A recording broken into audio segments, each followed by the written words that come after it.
ပဲလေ3ကအနောက်မှာတကောင်ဟုတ်အနောက်မှာတကောင်3ကောင်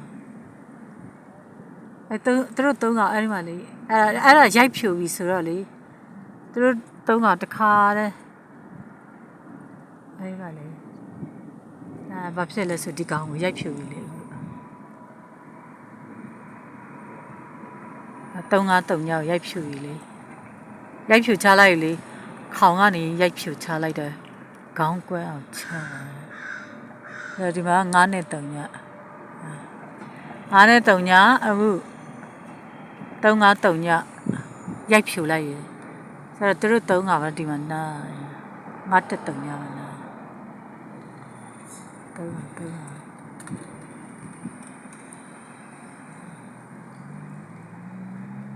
ဒီမှာသူတို့မနာတော့ဘူးဒါပေမဲ့ဒီနေ့မှကျုပ်ဒီနောက်လာရတော့သူတို့နာ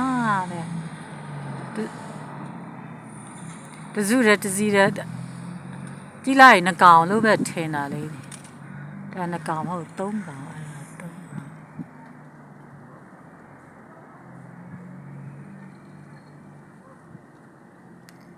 စီကလေး3ကောင်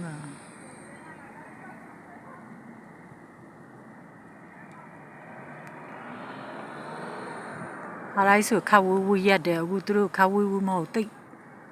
နိကတ်တယ်သူတို့ရက်နေတာလေစီစီလောလောပဲအားကြတယ်ဆိုအဲ့ဒီကောင်ရိုက်ဖြူတယ်ဆိုတော့သူတို့တွေဟာဒီမှာမရက်တာကြာပြီဒီ3-5-3ညကိုရိုက်ဖြူချလိုက်ပြီလေအဲ့ဒါခိုးလေခိုးရိုက်ဖြူပြီးတော့အမလေးတက်ပေတွေအကုန်ခုတ်ဖြတ်ကုန်လေခုတ်ပြက်ကုန်လေချက်ခတ်ထားလိုက်ရကထရရှက်ကဝယ်လိုက်တယ်ဝယ်လိုက်ပြီဝယ်လိုက်တာဖြစ်မှာပေါ့အဲ့လိုနော်ဘာဖြစ်လဲဆိုတော့အားလုံးဝါနေလောက်ထားတယ်